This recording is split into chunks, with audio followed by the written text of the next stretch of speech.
everyone, I am Shivani Solanki and I welcome you all to the PW YouTube channel जहाँ पे आज BNS की इस YT सीरीज में हम डील कर रहे हैं लेक्चर नंबर 9 और आज के सेशन में हम कवर करेंगे ऑफेंसेस अगेंस्ट वुमेन। एक वुमेन के अगेंस्ट क्या क्या ऑफेंसेस होते हैं। बहुत सारे ऐसे ऑफेंसेस हैं जो आपको दिखेंगे कि कुछ ऑफेंसेस शायद पहले सेक्सुअल हैरेसमेंट की कैटेगरी में आता था, लेकिन इसको एक नया चैप्टर का नाम दिया गया है, that is offences against women, और इसको इस सेगमेंट में डाला गया है। लास्ट सेशन में हमने डील किया था ऑफेंसेस ऑफ, या मैं कहूं सेक्सुअल नेचर के जो ऑफेंसेस है उन सबको डील किया था। ऑफेंस ऑफ रेप डील किया था हमने सेक्शन नंबर 69, जो कि भारतीय न्याय संहिता में एक नए अपराध के रूप में आपको देखने को मिलता है। और इसके साथ ही साथ आपको कंटिन्यूइंग इन नेचर कुछ ऐसे ही और ऑफेंसेस दिखने वाले हैं जो कि वुमेन के अगेंस्ट रहते हैं। तो without wasting any time let's begin with the session. और आज की क्लास में ये सारे के सारे सेक्शंस को हमको कवर करना है। नेक्स्ट क्लास में हम ऑफेंसेस अगेंस्ट चिल्ड्रन देखेंगे, बच्चों के अगेंस्ट क्या क्या ऑफेंसेस हो सकते हैं। और उम्मीद करती हूँ कि आपको ये सीरीज पसंद आ रही होगी। और जिन भी स्टूडेंट्स को ये सीरीज पसंद आ रही है और जो भी स्टूडेंट्स इस सीरीज की PDF लेना चाहते हैं या देखना चाहते हैं, वो सभी स्टूडेंट्स ये पर्टिकुलर बैच जाकर PW के ऐप पर जरूर एनरोल करें। This enrolment is completely free बेटा। वो PW ऐप आपको डाउनलोड जरूर करना पड़ेगा और ये बैच एनरोल करने के बाद आपको जितनी भी PDFs है जो भी मैंने इस सीरीज में लिए वो आसानी से आप वहां से ले सकते हैं। And to receive all the notifications with respect to any upcoming classes और माय अपकमिंग क्लासेस और वन शॉट्स या फिर आपका ये BNS का timely uploading of the classes है, इन सब का नोटिफिकेशन आपको मिल जाएगा PW के टेलीग्राम चैनल पर। तो आप ये चीज इंश्योर करेंगे कि अगर आपने एक बार ये सीरीज शुरू कर दी तो फिर कंसिस्टेंटली देखें, है ना। हम अपनी साइड से कंसिस्टेंटली लेक्चर्स बनाते हैं सो दैट स्टूडेंट्स उसको कंसिस्टेंटली देखें। And in case of any doubt you can connect with me through my Telegram group और you can message me directly on Telegram with respect to your any doubt जो कि हमने class में पढ़ाया है या with respect to any batch inquiry etcetera. चलिए जी, so without wasting any time let's begin with this session. Women कौन होती है? वुमेन ये डिफाइन कर रखा है आपके BNS में। वुमेन साफ साफ बोला गया है, वुमेन ऑफ मेल या फीमेल भी हम कह सकते हैं, ठीक है। Women means a female human being of any as, कोई भी एज की कोई फीमेल है तो वो कौन सी कैटेगरी में आएगी? वो वुमेन की कैटेगरी में आएगी। दैट मीन्स 2 साल, 5 साल, 10 साल, 20 साल, 50 साल, कोई भी एज हो सकती है। अब कितने सारे ऑफेंसेस हैं हमारे पास? काफी सारे ऑफेंसेस हैं। अब जो मेरे पीछे आपको सबसे पहले ऑफेंस दिख रहा है, ज्यादा सेक्शन नंबर 74, ये यूजुअली सेक्सुअल हैरेसमेंट की कैटेगरी में आता था। ऑफेंसेस अगेंस्ट ह्यूमन बॉडी में ही आता था, लेकिन आता था किसमें? आपके sexual harassment that is criminal force and assault में ही आता था। बट आपको काफी सारे ऐसे ऑफेंसेस दिखेंगे जो कि आपके एंड में थे बट स्टार्टिंग में आ गए, जिसको ऑब्जेक्टिव मैं आपको लास्ट सेशन में दे चुकी हूं। उसके पीछे ऑब्जेक्टिव सिर्फ इतना सा है that legislature states that they would like to give importance first to the offences against women and children. इसीलिए सेक्शन नंबर 674 यहां देखने को मिलेगा। 74 को नोट डाउन करेंगे सभी स्टूडेंट्स। और 74 के साथ साथ हम आज लेक्चर के एंड में एक और सेक्शन पढ़ने वाले हैं and that is your section number 79, यही वाला section, the first section and the last section, section number 74 and section number 79। ये दोनों ही चीजें जो है हम आज की क्लास में साइमल्टेनियसली पढ़ेंगे, क्योंकि उसमें बहुत ज्यादा डिफरेंस समझ नहीं आता स्टूडेंट्स को कि इसमें आउटरेजिंग द मॉडेस्टी है, उसमें इंसल्टिंग द मॉडेस्टी है, what is the major difference. तो पहले सेक्शन नंबर 74 को बहुत अच्छे से समझेंगे। 74 अच्छे से समझ आएगा तो 79 भी आपको अच्छे से समझ आएगा। एंड 74 के इमीडिएटली बाद हम 79 पढ़ेंगे एंड आई होप कि आपको लॉजिक समझ आ रहा है कि क्यों हम वो सेक्शन इमीडिएटली बाद में पढ़ रहे हैं। 74 कहता है assault or use of criminal force to a woman with intent to outrage her modesty। हम असॉल्ट कर रहे हैं किसी महिला का या क्रिमिनल फोर्स यूज कर रहे हैं। क्रिमिनल फोर्स समझने के लिए पहले फोर्स समझना में आना जरूरी चाहिए। What is force? क्या होता है फोर्स? फोर्स कुछ भी नहीं है बेटा, ह्यूमन इंटरवेंशन है या कोई सब्सटेंस उसने डिस्पोज ऑफ कर दिया जिसकी वजह से एनीथिंग और अ ह्यूमन बीइंग में या तो मोशन आ जाता है या सेसेशन ऑफ मोशन हो जाता है या फिर मोशन का चेंज हो जाता है, वही होता है फोर्स। और यही फोर्स जब क्रिमिनल इंटेंट के साथ हो जाए, with an intention to insult, annoy या इंटिमिडेट समबडी, तो वो आपके क्रिमिनल फोर्स में आ जाता है, आपराधिक बल जिसको हम कहते हैं। It states that whoever assaults or uses criminal force to any women, जाहिर सी बात है यहां पर विक्टिम जो है उसकी कैटेगरी में कौन आएगा? विक्टिम की कैटेगरी में सिर्फ और सिर्फ वुमेन आएगी, आई मीन टू से वुमेन ही सिर्फ और सिर्फ आपके विक्टिम की कैटेगरी में आने वाली है। तो तो विमेन के अगेंस्ट किसी ने भी असॉल्ट कमिट किया, क्रिमिनल फोर्स यूज किया है, किस इंटेंशन के साथ? With in intention to outrage, भंग कर देना, लज्जा भंग कर देना, आउटरेज, और knowing it to be likely that he will outrage the modesty। जब क्रिमिनल फोर्स है तो क्रिमिनल फोर्स के लिए पहले फोर्स लगना जरूरी है, फिर उसके बाद जब वो क्रिमिनल नेचर हो जाए तो हम बोलेंगे क्रिमिनल फोर्स है। जैसे कि किसी महिला का दुपट्टा खींच लेना, किसी महिला को एकदम नजदीक जाके डरा देना, किसी महिला को ऐसे या किसी भी तरीके से कोई ऐसे नजदीक से एक्शन करना जिससे कि वो डर जाए और उसकी जो डिसेंसी है, उसकी जो मॉडेस्टी है वो आउटरेज हो जाए, तो वो सेक्शन नंबर 74 में पनिशेबल है। पनिशमेंट कितना है? नॉट लेस देन 1 ईयर, जो कि 5 इयर्स तक एक्सटेंड कर सकता है, 1 से 5 साल प्लस फाइन हो सकता है, बराबर है। ये हो गया आपका section number 74। Now we will move on to section number 79। Section number 79 बोलता है words gestures act intended to insult the modesty. यहां क्या हो रहा है? यहां इंसल्ट किया जा रहा है। इंसल्ट मतलब बेइज्जती हो रही है, इंसल्टिंग द मॉडेस्टी, और वहां पे outraging the modesty. Outraging the modesty ज्यादा ग्रीवियस ऑफेंस है, इंसल्टिंग फिर भी कम है। यस, कंपेयर करें हम डिग्री में तो, क्योंकि आउटरेजिंग द मॉडेस्टी के लिए एकदम नजदीक होना जरूरी है, जबकि इंसल्टिंग द मॉडेस्टी के लिए दूर से भी हो सकता है। अगर आप इनके इंग्रेडिएंट देखोगे यू विल रियलाइज कि हाँ फर्क तो है। The mode of conducting, the mode of the conduct of the person और द मोड और the manner in which the offence is done, उसमें ग्रेविटी का फर्क है। इसमें सिर्फ आपको कुछ शब्द चाहिए, उसमें आपको क्रिमिनल फोर्स चाहिए। यहां पे कहीं पर भी आपको क्रिमिनल फोर्स नहीं दिखेगा, ना ही आपको असॉल्ट दिखेगा। कुछ वर्ड्स दिखेंगे तो वो कौन से हैं? वर्ड है, साउंड है, जेस्चर है, ऑब्जेक्ट है। बस इन 4 चीजों से ही अगर विमेन की मॉडेस्टी को इंसल्ट करने का कोई भी व्यक्ति इंटेंशन रखता है तो वो सेक्शन नंबर 79 में पनिशेबल होगा।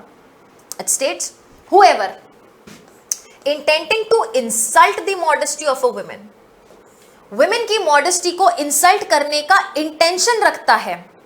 और करता कैसे है? इस इंटेंशन के साथ बेटा कोई भी वर्ड अटर करे। I am writing down the words. या तो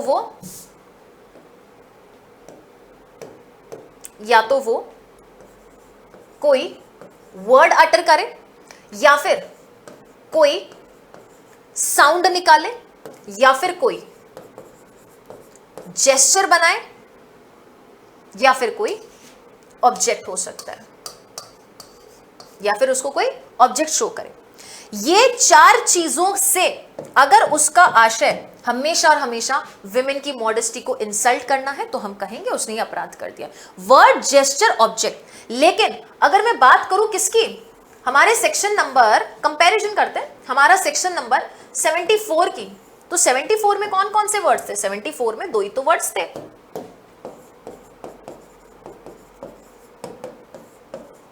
क्रिमिनल फोर्स या फिर असॉल्ट। है क्या यहां पे? ये नहीं है। इसलिए मैंने आपको बोल दिया था स्टार्टिंग में ही कि section number 74 is more grievous than your section number 79। 74 is more grievous than your section number 79। Words तो अटर ही करेगा ना, बोलेगा। साउंड क्या करेगा? मेक करेगा। साउंड तो निकाली जाती है ना, या जेस्चर भी तो बनाया जाता है। एग्जिबिट्स एनी ऑब्जेक्ट, ऑब्जेक्ट दिखाना इन एनी फॉर्म, किसी भी फॉर्म से हो सकता है। और ये करके उसका इंटेंशन क्या? ये करके उसका इंटेंशन सिंपल इतना है कि अगर मैं कोई वर्ड बोलूंगा तो वो सुनेगी, अगर मैं ऐसा कोई साउंड या जेस्चर बनाऊंगा तो वो उसको सुनाई देगा या फिर वो देखेगी। और ऑब्जेक्ट है तो वो ऑब्जेक्ट भी तो उसे दिखेगा ना। अगर कोई बेटा अश्लील पिक्चर उसके सामने लाके रख दी, this is insulting the modesty of the women. With intention that such word और साउंड शैल बी हर्ड, क्योंकि वर्ड बोलूंगी तो वो भी तो सुनेगी, और साउंड निकालूंगी तो वो भी तो सुनेगी ना। और दैट्स अ जेस्चर और ऑब्जेक्ट शैल बी सीन, कोई हाथ पांव से कोई भी जेस्चर बनाया तो वो तो देख ही सकते हैं ना। एंड कोई ऑब्जेक्ट भी सामने एग्जिबिट कर दिया, बीच में लाके प्लेस कर दिया, तो फिर वो भी तो देखेगी ना। इस इंटेंशन के साथ ही वर्ड्स अटर किया, साउंड बनाया, जेस्चर बनाया, या फिर ऑब्जेक्ट एग्जिबिट किया। या फिर fourth is intrudes upon her privacy. ये इंट्रूड्स अपॉन हर प्राइवेसी भी प्लस उसमें ऐड करेंगे। उसकी प्राइवेसी में ना दखल अंदाजी करता है।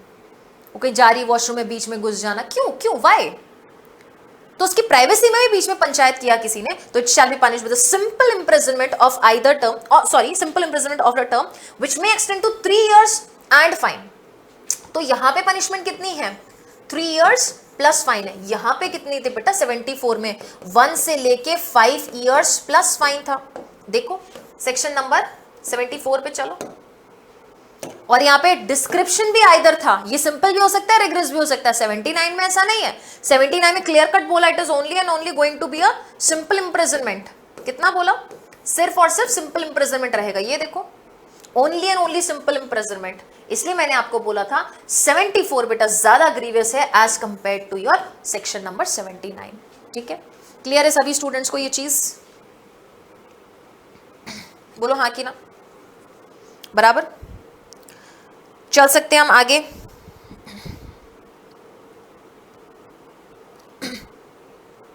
चलिए आगे मूव करेंगे, जहां पर इसका बहुत ही लैंडमार्क केस है। 79 और 74 के साथ ही पढ़ सकते हैं, रूपन देवन बजाज वर्सेस केपीएस गिल। अच्छा ध्यान रखेंगे, insulting the modesty of a women ये पहले कहां हुआ करता था, 509 ऑफ आईपीसी में हुआ करता था। और अगर मैं इस सेक्शन की बात करूं 74 की, तो ये आपके पहले किस में हुआ करता था, 354 के सेगमेंट में हुआ करता था। ठीक है, तो इस चीज को आप थोड़ा सा जरूर ध्यान रखेंगे। 354 इसके साथ 354 है भी। ओके रूपन देवन बजाज वर्सेस केपीएस गिल भी, जिसको हम फेमसली बट स्लैपिंग केस भी बोलते हैं। जाहिर सी बात है आपको इसके फैक्ट्स पता है, दैट आईपीएस ऑफिसर थे, आईपीएस ऑफिसर है ना, इसको लिख दीजिएगा, आईपीएस ऑफिसर है ये। तो कोई पार्टी वगैरह हो रही थी, काफी सारे लोग थे, तो उस दौरान उन्होंने जो लेडी थी रूपन देवन बजाज, उनके पोस्टीरियर पार्ट पे उसको हिट किया। मामला गया, जुडिशियल इंक्वायरी भी हुई, एंड उसके बाद सुप्रीम कोर्ट ने ये कहा दैट अगर ऐसा कोई भी चीज होता है जो एक्ट इधर बताया गया है, वो कंप्लीटली विमेन की डिसेंसी को आउटरेज करता है, विमेन की डिसेंसी को आउटरेज करता है। एंड ध्यान रखेंगे जुडिशियल मैजिस्ट्रेट फर्स्ट क्लास ने 354 एंड 509 दोनों में कन्विक्ट किया। आप भी कर सकते हैं, बिल्कुल कर सकते हैं, क्यों नहीं कर सकते? ऐसा थोड़ी ना है बेटा कि कोई पर्टिकुलर एक्ट से सिर्फ और सिर्फ एक महिला की मॉडेस्टी ही आउटरेज हो रही है। मॉडेस्टी इंसल्ट भी तो हो सकती है। अगर साइमल्टेनियसली एक ही समय पर ये चीज हो रही है, तो फिर ऑटोमेटिकली वहां पे 354 एंड 509 दोनों लग सकता है। दैट मींस कौन सा सेक्शन लग सकता है? एक तो आपका 74 एंड 79 दोनों लग सकता है। ठीक है, चलो ये केस आपका होमवर्क रहने वाला है। State of Punjab versus Major Singh 1967, बहुत अच्छा है। माइनर के साथ बहुत ही छोटी सी बच्ची थी, 7.5 मंथ ओल्ड बच्ची थी, जिसके वजाइना को टच किया गया था और छोटी मोटी इंजरी आई थी। तो the person was held liable under section 354। क्यों? क्योंकि वहां पर क्रिमिनल फोर्स एंड असॉल्ट हो रहा है, तो 354 में बेटा इसकी लाइबिलिटी आई थी। ठीक है, ओके ये बहुत अच्छा केस है, इस केस को हम पढ़ने वाले। ठीक है, कौन सा केस है? स्टेट ऑफ महाराष्ट्र वर्सेस रोविना अज्ञाय अमित भोसले 2020 का है, इसलिए मैं चाहती हूं कि हम ये केस पढ़ें। इट वॉज हेल्ड, इसमें क्या बोला गया? It was held that women could also be held guilty for outraging the modesty of the women। क्या बात कर रही हो मैम? 74 और 79 कोई भी कमिट कर सकता है। देखो एक बार ऑब्जर्व करो, आओ इस सेक्शन के ऊपर। whoever में कौन आ जाएगा? whoever में मैन भी आ जाएगा और विमेन भी आ जाएगी। whoever में मैन भी आ जाएगा और विमेन भी आ जाएगी। बराबर है ये चीज? बोलो हाँ कि ना। एंड 74 में देखें तो इसमें भी मैन भी आ जाएगा, वुमेन भी आ जाएगी। अगर एक महिला ने दूसरे महिला का दुपट्टा खींचा बेशर्मी से, तो वो भी इसमें असॉल्ट में आएगा, outraging the modesty of women आएगा। तो सभी लड़के लड़कियां सब ध्यान रखें, हाथापाई, जोर जबरदस्ती, बकैती करना, इन सब चीज़ों का ध्यान रखें। बिकॉज जाहिर सी बात है जब आप लॉ पढ़ रहे हैं तो यू नीड टू इंश्योर कि आपका कंडक्ट कैसा हो। लॉ पढ़ते पढ़ते सिर्फ अपने ब्रेन को ही ट्रेन नहीं करना है कॉन्सेप्ट्स को लेके, लेकिन खुद की पर्सनालिटी को भी एक अच्छा बना लेना है। Because when you know that these types of conducts और these types of words may amount to an offence, तो फिर थोड़ा आपको उसको अपने जहन में उतार के रखना है ताकि हर चीज़ का ध्यान रहे। ठीक है, यस चलेंगे इस केस पर। रूपन देवन बजाज के बाद यस स्टेट ऑफ महाराष्ट्र का 2020 का केस है।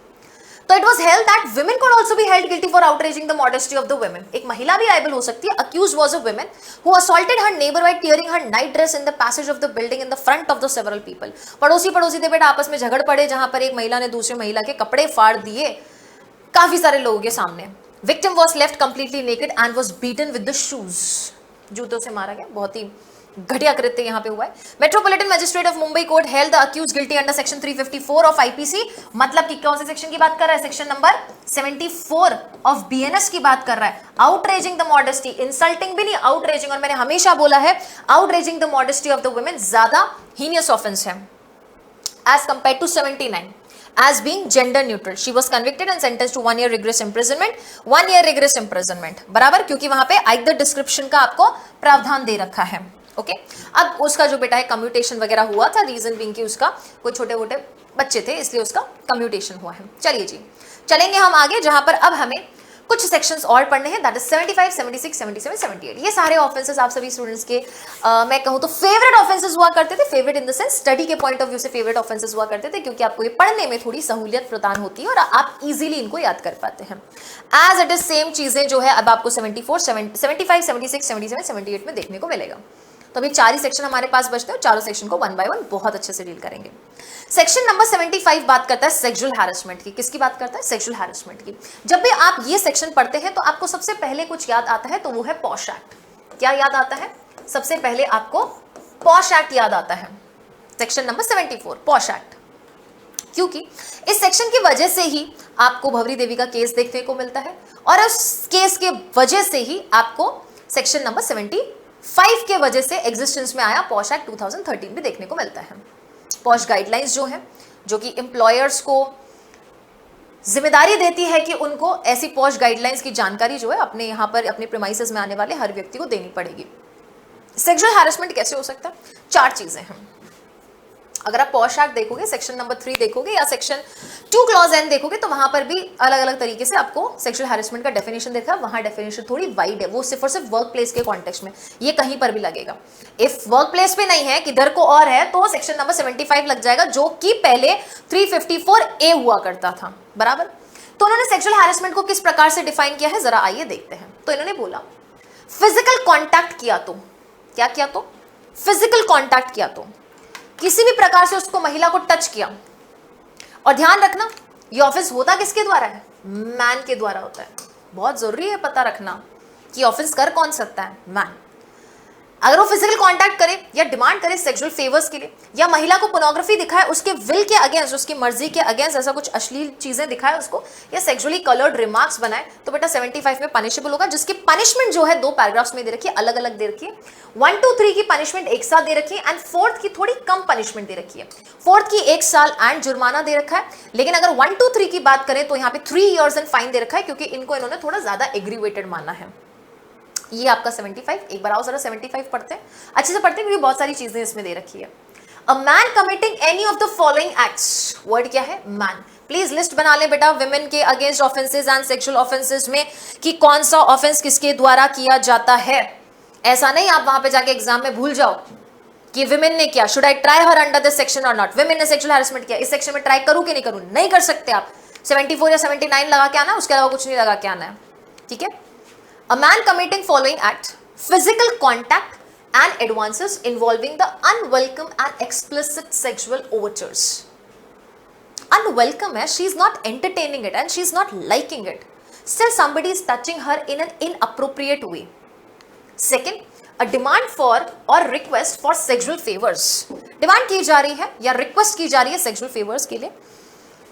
Might be possibility हो सकती है, जैसे कोई आदमी women को कोई sexual intercourse के लिए invite करे, या उसके न्यूड्स की डिमांड करे, वो सेक्शन नंबर 75 में जाएगा। Okay. Third, showing pornography against the will of the women. Will word हम ऑलरेडी पढ़ के आ चुके हैं बेटा, जब हमने सेक्शन नंबर 63 पढ़ा था, ऑफेंस ऑफ रेप पढ़ा था, तो हमने बोला विल का मतलब क्या होता है? विल का मतलब इच्छा होता है। क्या होता है? विल का मतलब होता है इच्छा, डिजायर, उसकी डिजायर के अगेंस्ट। अब सवाल ये उठता है, कई बार पेड बैचेस में स्टूडेंट्स पूछते हैं क्लास में आप में कि मैम उसकी इच्छा से दिखाया तो भी होगा? नहीं बेटा, अगेंस्ट विल हो गया ना। If she is also interested in watching that thing, provided it is not in public place, private place पे देखो, पब्लिक प्लेस पे देखा बेटा तो भी आपके अगेंस्ट ऑफेंसेस बन सकता है ना, पब्लिक न्यूसेंस है एक तरीके से। लेकिन अगर उसकी विल के साथ है तो सेक्शन नंबर 75 नहीं लगेगा। Fourth, making sexually coloured remarks shall be guilty of sexual harassment. Sexually coloured remarks दिए, देखो कुछ ऐसे रिमार्क्स हो सकते हैं बेटा जो कि उसको ये बिलीव करवाएं that her body is in loathsome state or a state which is generally considered as disgraceful, अगर ये है तब तो defamation जाएगा 356 when it is communicated to a third person. If it is not communicated to a third person, women के बारे में बोला, आदमी बोला और वो sexual in nature है, plus it is communicated only to that particular women, third person ने कुछ सुना ही नहीं, तो possibility ज्यादा बनती है सेक्शन नंबर 75 की. बहुत अच्छे से ध्यान रखना, जो रिमार्क दिया है वो है कैसा, सेक्सुअल इन नेचर है, आदमी ने दिया है सीधा सेक्सुअल हैरेसमेंट, लेकिन सेक्सुअल इन नेचर नहीं है तो वो डेफोमेशन में जाएगा. डेफोमेशन में भी जो मैंने लोथसम स्टेट बोला या डिसग्रेसफुल नेचर बोला है वो आपका एक्सप्लेनेशन नंबर 4 में जाएगा, तो आपका मानहानि का अपराध बन जाता है यहाँ पे. ठीक है, तो पनिशमेंट देखो सबकी अलग अलग दे रखी है. 1, 2, 3 की पनिशमेंट कितनी दे रखी है इन्होंने, रिग्रेस इंप्रिजनमेंट जो 3 इयर्स हो सकता है, फाइन हो सकता है या बोथ हो सकता है. एंड 4th की कैसी दे रखी है इन्होंने 1 ईयर और फाइन और बोथ दे रखा है. इसमें और करो, ये एंड नहीं है, दिस इज और. ठीक है, चल 76 पे चलेंगे. Assault with intent to disrobe और compel her to be naked. ये थोड़ा एग्रीवेटेड है, 74 से भी ज्यादा एग्रीवेटेड है. बोलता है विमेन को असॉल्ट किया जा रहा है. यस 74 से भी ज्यादा है, मैं साफ बता दूं. देखो मैं ग्रेविटी के अकॉर्डिंग चलूं ना तो 79 पहले आएगा, फिर 74 आएगा, फिर आपका 76 आएगा. 79 में आपको पनिशमेंट कितनी दे रखी, 3 साल की. 74 में 1 से 5 साल की. 76 में कितना दे रखा है, 3 से 7 साल का दे रखा है बेटा. तो सेक्शन नंबर 76 इससे भी एग्रीवेटेड है, क्योंकि यहां पर महिला के कपड़े उतारे जा रहे हैं या उसको कंपेल किया जा रहा है. द पर्सन हिमसेल्फ इज डिसरोबिंग हर और he is himself compelling the women to become naked. तो 76 में पनिशमेंट देखो जरा क्या क्या लिखा है. Vishakha versus state of Rajasthan को आप जरूर पढ़े बेटा. 1997 का एक पर्टिकुलर लैंडमार्क केस है. सुप्रीम कोर्ट में ये मामला गया था बेटा, और सुप्रीम कोर्ट ने बोला है कि sexual harassment of women at work place prevention prohibition and redressal act 2013 बनाया जाए. ओके, ये रहा section number 76. Whoever assaults or uses criminal force, ये तो हमने 74 में भी पढ़ा एंड 76 में भी पढ़ा. दोनों चीज कॉमन है कि नहीं है? क्या चीज दोनों कॉमन है बेटा? दोनों में कॉमन क्या है? दोनों में कॉमन है क्रिमिनल फोर्स या असॉल्ट. इंटेंशन अलग अलग है. इसमें इंटेंशन क्या है? To outrage the modesty of the women with an intention और knowing that is likely to outrage the modesty of the women. जबकि 76 में क्या है, 76 में वो क्रिमिनल फोर्स या असॉल्ट यूज करता है कोई विमेन को या उसका अबेटमेंट करता है इस इंटेंशन के साथ कि वो विमेन को डिस्टर्ब करेगा या कंपेल करेगा उसको नेकेड होने के लिए. दोनों में इंटेंशन अलग है ना. इसमें वो आउटरेज करना चाहता है मॉडेस्टी और इसमें डिसरोब करना चाहता है या उसको कंपेल करना चाहता है. तो पनिशमेंट कितनी है, 3 इयर्स, जो कि 7 इयर्स तक जा सकती है. पनिशमेंट की ग्रेविटी से भी आप इस चीज का अनुमान लगा सकते हैं कि कोई पर्टिकुलर ऑफेंस हीनियस या ग्रीवियस इन नेचर है या नहीं है. ठीक है, चलेंगे हम सेक्शन नंबर 77 की तरफ, जो बोलता है वॉयरिज्म, दृष्टकारिता. वॉयरिज्म का एक बहुत ही फेमस एमसीक्यू मैंने बहुत जगह घूमते हुए देखा और एग्जाम में भी आ चुका है, जिसको मैंने अपनी क्लास में भी बच्चों को सॉल्व कराया था. बच्चे सारे गलत आंसर मार्क करना शुरू कर दिया, पहली बार उन्होंने क्वेश्चन देखा था वो. लेकिन हाँ, एमसीक्यूज वगैरह में आपको वो क्वेश्चन जो है बहुत चर्चित सवाल है वो, है ना. ठीक है, चलिए. सो वॉयरिज्म क्या है? जाहिर सी बात है बेटा, आर्टिकल 21 जो है वो हम सबको राइट देता है. क्या करता है आर्टिकल 21? हम सबको राइट देता है, हम सबको प्राइवेसी का राइट देता है कि आप अपनी प्राइवेसी को प्रोटेक्ट कर सकते हैं, हम अपनी प्राइवेसी को प्रोटेक्ट कर सकते हैं, है ना. लेकिन अगर उस प्राइवेसी को कोई ब्रीच करे, क्या करे, उस प्राइवेसी को कोई ब्रीच करे जहां पर एक पर्सन ये एक्सपेक्ट करेगा कि इस पर्टिकुलर जगह पे तो मैं सिर्फ मैं ही रहूंगा और मुझे कोई देखेगा नहीं, बस वही आ जाता है वॉयरिज्म में.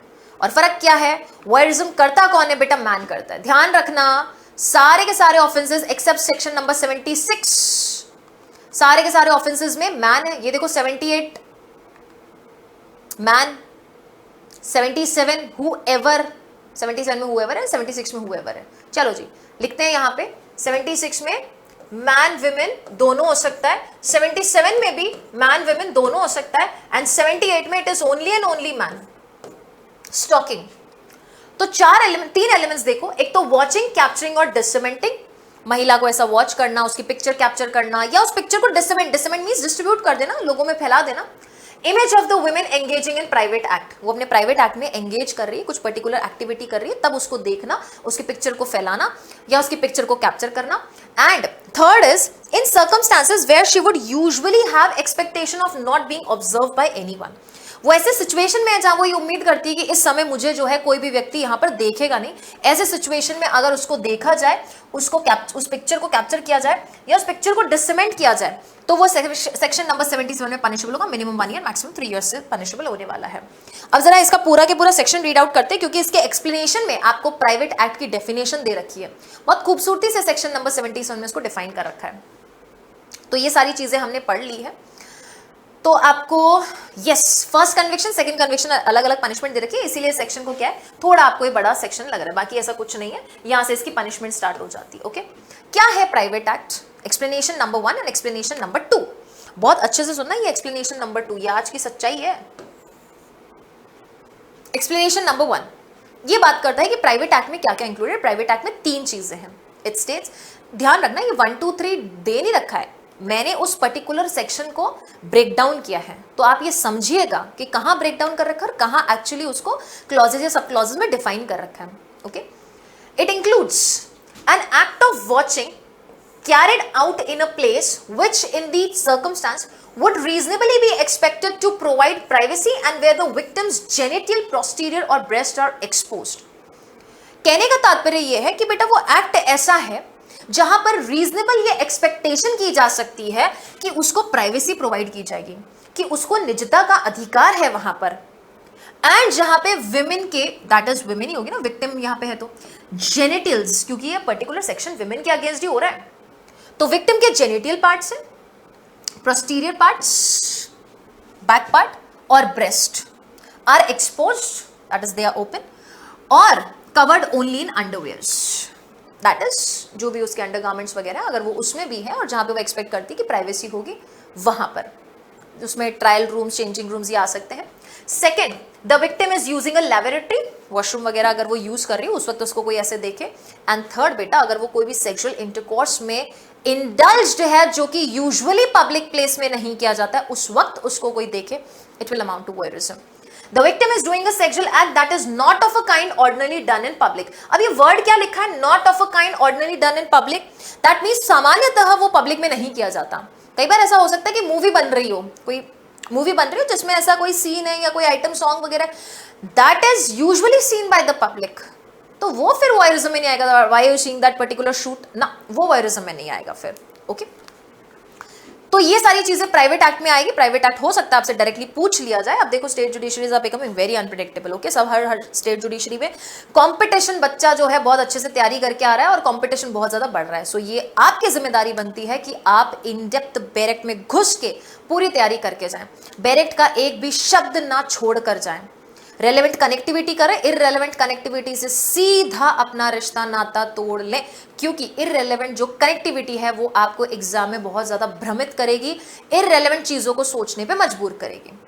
I will connect only those sections which are important for your mains perspective as well as I will connect only those sections जो कि आपको confusion create करें या similar लगे, तो उसको मैं साथ में पढ़ाना थोड़ा ठीक समझूंगी. और दूसरा कनेक्टिविटी हो सकता है फॉर मेमोराइजिंग पर्पस, हम कुछ सेक्शंस का कीवर्ड्स पकड़ पकड़ के उनको सिर्फ याद रखने के पर्पस से याद करें.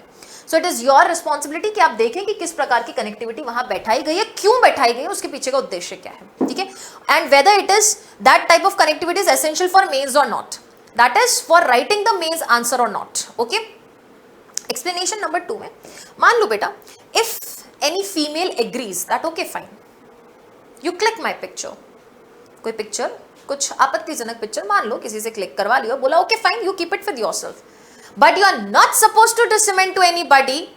अगर ये चीज है और दूसरों को डिसमेंट करने के लिए परमिशन नहीं दिया, कंसर्न नहीं दिया, उसके बावजूद if the offender disseminates that picture, ये वॉयरिज्म में आ जाएगा, because she has not allowed for the डिसमेंशन.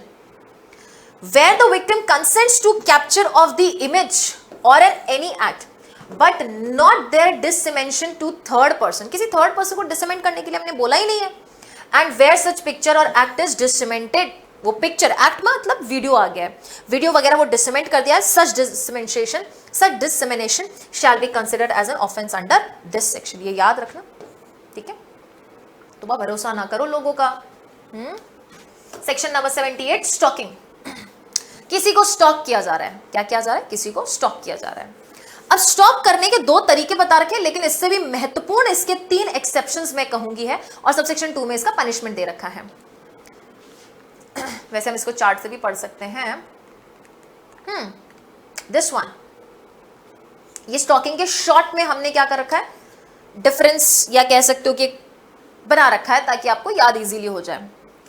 कोई भी इंसान बेटा विमेन को फॉलो करे, क्यों फॉलो कर रहा है, ताकि उसके साथ पर्सनल रिलेशनशिप फॉस्टर कर सके, इंटरेक्शन के लिए पर्सनल रिलेशनशिप फॉस्टर कर सके, और वो भी रिपीटेडली उसको फॉलो कर रहा है। ओके, वो भी तब जब महिला ने कंप्लीटली डिसइंटरेस्ट दिखा दिया, डिस्पाइट हर क्लियर डिसइंटरेस्ट। उसने मना कर दिया, see brother, I am not interested in you, I don't want to talk to you, neither I want to keep any relationship with you, no friendship, no दुश्मनी, nothing. जब उसने clear disinterest दिखा दिया, उसके बावजूद उसको फॉलो कर रहे हो repeatedly, Instagram, Facebook, hi, hello, good morning, good evening, good night, happy Diwali, happy Holi, happy new year, Christmas, Rakshabandhan तक विश कर दिया। क्या पता बहन के नाते ही बात कर ले, है नॉट अलाउड, ना करो जी, सेक्शन नंबर 78 लग सकता। पूरी गुंजाइश है बहन, कभी एंजल प्रिया बन गई, कभी कुछ बन के उसको फ्रेंड रिक्वेस्ट भेजा, बार डिस्पाइट हर डिक्लाइनेशन, तो ये स्टॉकिंग का अपराध लग जाता है। But ma'am what if the female does it, तो कोई अपराध नहीं है। ये कुछ आपको लैक्यूना भी बोल सकते हैं कि इंडियन जो आपके क्रिमिनल लॉज हैं उसमें पुरुषों को कुछ चीज में एडवांटेज नहीं दिया गया, और पुरुषों को एडवांटेज ना देने के पीछे ऑब्जेक्टिव जो लॉ कमीशन कहता है वो ये है कि इससे वुमेन को डिसएडवांटेज हो सकता है। इसीलिए रेप का ऑफेंस अभी जेंडर न्यूट्रल भारत में नहीं बनाया गया, क्योंकि चांसेस है कि अगर ऐसा कर दिया गया तो विमेन के साथ हैरेसमेंट ज्यादा हो सकता है, विमेन के अगेंस्ट हो सकता है कि झूठे दावे लग जाए, ये भी चांसेस हो सकते हैं कि विमेन को सेक्सुअली असॉल्ट किया जाए, कस्टोडियल रेप की चांसेस ज्यादा हो सकते हैं, क्योंकि रेप की चार्ज लगते ही ऑफेंस जो है सीधा नॉन अवेलेबल हो जाता है, पुलिस तुरंत प्रभाव से उठा के लेके जाएगी। तो उस चीज से प्रोटेक्ट करने के लिए लॉ कमीशन बोलता है no, right now India is not ready कि यहाँ पर बीएनएस में या फॉर दैट मैटर आईपीसी जो पहले था उसके लिए हम लोग रेप के ऑफेंसेस को जेंडर न्यूट्रल कर दें, चाहे वो विक्टिम के पर्पज से हो बेटा या फिर चाहे वो ऑफेंडर के पर्पज से हो, ये चीज ध्यान रखना, ठीक है। तो इसमें भी स्टॉकिंग अगर लड़की ने लड़के को किया, टकटकी लगाकर घूरती गई, तो स्टॉकिंग तो उसके अगेंस्ट भी नहीं लगना है, ठीक है। चलो, लेकिन 3 एक्सेप्शन है कि कोई भी स्टॉकिंग नहीं लगेगा। 1, 2, 3। अगर कोई पर्टिकुलर पर्सन को रिस्पॉन्सिबिलिटी दे रखी है, एंट्रस्ट कर रखा है कोई ऑफेंस को प्रिवेंट करने के लिए या डिटेक्ट करने के लिए, टू डिटेक्ट एनी क्राइम और टू प्रिवेंट एनी क्राइम, तो जाहिर सी बात है हम क्या कहेंगे कि यहां पर कोई भी स्टॉकिंग नहीं हुई है। या फिर he is pursuing her under any law, कोई लॉ के द्वारा उसको प्राधिकृत कर रखा है इसलिए वो उसका पीछा कर रहा है। एंड थर्ड, कंडक्ट ऐसा था सर कि it was reasonable and justified, madam आपका पर्स गिर गया, वो भागते पता नहीं कोई तो भी सीरियल देखा है, सॉ द सीरियल, लड़की का जो दुपट्टा वो लड़के के शायद वॉच में अटक गया है और उसके पीछे भाग रहा है ये बताने के लिए कि बहन ही अटक गया, और वो अग्नि के साथ फेरे ले रही है, उसको पता ही नहीं कि पीछे लड़का आ रहा है। अब इफ दैट मैन, मैंने एग्जाम्पल किस लिए दिया, if that man is following that lady, उसके पास बेचारे के पास रीजनेबल एंड जस्टिफाइड ग्राउंड है ना कि मैं उसको बुला रहा हूँ, वो सुन नहीं रही, उसने ईयरफोन्स डाले और अग्नि के 4-7 फेरे ले लिए, हो गई शादी। ये तो आजकल के सीरियल की हकीकत है। होता है क्या ऐसा, दुपट्टा खींच के फेंक देगा अगर वो इंटरेस्टेड नहीं है शादी करने में। तो मान लो कि बेटा किसी का पर्स गिर गया, आप उस महिला का पीछा कर रहे हो कि मैडम आपका पर्स, ये बोलते बोलते उसके घर तक पहुंच गए, मैडम सुन ही नहीं रही है, ईयरफोन लगा रखा है, तो कल को चार्ज लगा देगी stalking. No, he had a reasonable ground कि उसका ऐसा कंडक्ट क्यों था। Is it clear? चलो पढ़ेंगे एक बार स्टॉकिंग का पूरा के पूरा direct. Any man, that means offence of voyeurism can be conducted only and only by man. तो any man who follows and contacts, क्या करता है, विमेन को फॉलो करता है या कॉन्टैक्ट करता है या इसका अटेम्प्ट करता है, attempt to contact such women to foster personal interaction repeatedly despite a clear indication of disinterest by such women। उस महिला ने क्लियर डिसइंटरेस्ट दिखा दिया अपना, उसके बावजूद उसको फॉलो करता है। या फिर monitors the use by a women of the internet, women को मॉनिटर कर रहा है, कैसे कर रहा है, इंटरनेट के थ्रू। देख रहा है, जांच रहा है कि कहाँ गई है, क्या मेल किया, किसको फॉलो किया है, किसको अनफॉलो किया, किसको लाइक किया, किसको डिसलाइक किया है, कहाँ पे कमेंट किया है, कहाँ पे नहीं किया है, ये सारी चीजों का भी अगर ध्यान रखा जा रहा है, और other any form of electronic communication commits the offence of stalking, तो हम क्या बोलेंगे, स्टॉकिंग का ऑफेंस यहां पे बन गया है। ठीक है, एक्सेप्शन दे रखे हैं, एक बार एक्सेप्शन को भी अच्छे से पढ़ेंगे। Provided that such conduct shall not amount, that means ये पर्टिकुलर चीज जो है ऑफेंस में नहीं आएगी बेटा, इट इज योर एक्सेप्शन। ये किस में आता है, एक्सेप्शन में आता है, म्हणजे दिस इज योर अपवाद। ठीक है, ये किसकी कैटेगरी में आएगा, ये अपवाद की कैटेगरी में आएगा। Stalking, if a man who pursued it proves that, अगर वो ये प्रूव कर दे that it was pursued for the purpose of preventing और डिटेक्टिंग अ क्राइम, कि हमने ये किया ताकि एक पर्टिकुलर ऑफेंस को हम प्रिवेंट कर सके या डिटेक्ट कर सके कि वाकई वहां ऑफेंस हुआ है कि नहीं हुआ है, crime, and the man accused of stalking had been entrusted with the responsibility of prevention and detection of the crime by the state. उस पर्टिकुलर आदमी के ऊपर ये जिम्मेदारी डाल रखी है कि वो ये पर्टिकुलर ऑफेंस को प्रिवेंट करेगा, डिटेक्ट करेगा। सीबीआई का कोई बेटा ऐसा खुफिया एजेंट हो चुका है ना, कोई इन्वेस्टिगेटिंग एजेंसी ने अपने कोई एजेंट्स रख रखे हैं, या अपने कोई फॉर्मल कपड़ों में बेटा कोई ऐसी आप कह सकते हो डिटेक्टिव रखा हुआ है, ब्योमकेश बख्शी जैसा कोई अगर व्यक्ति है तो, या फिर फर्स्ट शर्लॉक होम्स की तरह पीछे पीछे भाग भाग के पता करे है चुपके से, इट वॉज परस्यूड, या फिर वो पर्सन प्रूव कर दे that it was pursued under any law और कंप्लायंस विद एनी कंडीशन और requirement imposed by any person under any law. जब ये प्रूफ कर दिया जाए कि वो जो परसुएंस था, परसुएंस मतलब जो उसका पीछा कर रहा था वो किसी लॉ की कंप्लायंस में कर रहा था, या it was required by law, या कंडीशन ऐसी थी या रिक्वायरमेंट था कि किसी पर्सन ने बोला कि कंडीशन फुलफिल करनी है या वो रिक्वायरमेंट पूरी करनी है, और वो भी लॉ के तहत ना, it is legal, it is lawful, then it is not stalking. And third बोलता है कोई ऐसा पर्टिकुलर सर्कमस्टांसेस था कि ऐसा कंडक्ट जस्टिफाइड एंड रीजनेबल था, युक्तियुक्त था, और बिना कोई कारण के हमने ये चीज की नहीं है, तो वो कभी भी आपके स्टॉकिंग की डेफिनेशन में नहीं आएगी। पनिशमेंट कितना दे रखा है, फर्स्ट एंड सेकंड कन्विक्शन में अलग अलग दे रखा है। फर्स्ट कन्विक्शन में आपको पनिशमेंट दे रखा है 3 इयर्स एंड फाइन हो सकता है, एंड सेकंड कन्विक्शन में आपको कितना दे रखा है, 5 इयर्स एंड फाइन। बराबर, तो ध्यान रखें बेटा, जहां पे देखो first and second conviction already दे रखा है ना, वहां पे एनहांस पनिशमेंट वाला वैसे भी नहीं लगेगा, और यहाँ पे तो वैसे भी नहीं लगता, क्योंकि एनहांस पनिशमेंट के मामले में हम पढ़ के आ चुके हैं, हम वहां पढ़ के आ चुके हैं, और उन्होंने बहुत क्लियर शब्दों में बोला है सेक्शन नंबर 13 में कि हम सिर्फ और सिर्फ चैप्टर नंबर 10 या चैप्टर नंबर 17 से संबंध रखते हैं। Offences relating to coins and offences against property के मामले में इक्वल टू 3 इयर्स और अबव 3 इयर्स अगर कोई भी पर्सन का कन्विक्शन हो चुका है, and subsequently if he is convicted for the offence against those relevant chapters, तो पनिशमेंट सीधा 10 इयर्स या लाइफ इम्प्रिजनमेंट है। ठीक है, भूलो मत, सेक्शन याद रखते जाओ, काम आएंगे और आप ही के लिए काम आएंगे। हाँ जी, तो फिर ये सारे ऑफेंसेस आज हमने डील किए थे, और ये स्पेसिफिकली ऑफेंसेस किसके अगेंस्ट पढ़े थे हमने, आज वुमेन के अगेंस्ट ऑफेंसेस पढ़े थे। किसके अगेंस्ट पढ़े थे, वुमेन के अगेंस्ट ऑफेंसेस पढ़े थे। तो जरा मैं आपको लिस्ट बता दूं कि अभी तक हमने क्या क्या कवर कर लिया है। तो मेजरली जो हमने कवर कर लिया है वो है, एक तो सेक्सुअल ऑफेंसेस हमने पढ़ लिया है, दूसरा हमने ऑफेंसेस अगेंस्ट वुमेन कवर कर लिया है, और नेक्स्ट क्लास में हम ऑफेंसेस अगेंस्ट चिल्ड्रन को कवर कर लेंगे। ये बहुत ही बेहतरीन और बहुत अच्छा चैप्टर रहेगा। ठीक है, काफी सारे किडनैपिंग वगैरह के जितने भी ऑफेंसेस वगैरह हैं वो इधर ऐड कर दिए गए हैं, एंड मिसकैरेजेस वगैरह हम सारे नेक्स्ट क्लास में डील करने वाले हैं। और जो भी स्टूडेंट्स चाहते हैं कि इस पर्टिकुलर सेशन की पीडीएफ जो है वो आपको प्रोवाइड हो, आप उस पीडीएफ को एक्सेस कर पाएं, तो उसके लिए अति महत्वपूर्ण है कि आप इन सारी पीडीएफ्स को लेक्चर नंबर वाइज एक्सेस करने के लिए बेटा पीडब्ल्यू की ऐप पर जाएंगे, पीडब्ल्यू ऐप को डाउनलोड करेंगे। उस ऐप को डाउनलोड करने के बाद आपको जुडिशरी सेगमेंट मिलेगा, और जुडिशरी सेगमेंट में ये बीएनएस 2023 की पूरी सीरीज दिखने वाली है, और इसी फोल्डर दैट इज इसी पोस्टर के साथ दिखने वाली, ताकि आप लोगों को समझ आए कि हाँ ये भारतीय न्याय संहिता की सीरीज है। फ्री ऑफ कॉस्ट है, एनरोलमेंट का एक भी चार्ज जो है वो डिडक्ट नहीं होने वाला है। आप आराम से जाके उसको क्या कर सकते हैं, एक्सेस कर सकते हैं, एंड अपनी सारी पीडीएफ्स को 1 बाय 1 डाउनलोड करके प्रिंट भी करवा सकते हैं। ठीक है, मिलेंगे अगले सेशन में, और अगले सेशन में हम ऑफेंसेस अगेंस्ट चिल्ड्रन पढ़ेंगे।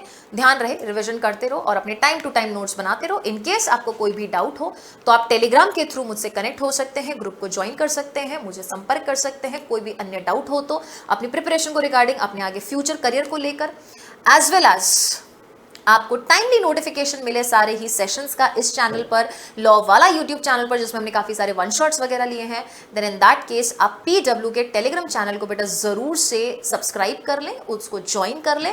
दैट इज PW लॉ वाला, जुडिशरी लॉ वाला, ऐसा करके आपको चैनल मिल जाएगा, उसको ज्वाइन कर सकते हैं। एंड टाइम टू टाइम इस क्लास के नोटिफिकेशंस भी आपको वहां अपडेटेड फॉर्म में मिल जाएंगे। So that was all from my side in today's session. I hope you all have enjoyed this session. We will meet in another new session. Till then, thank you so much.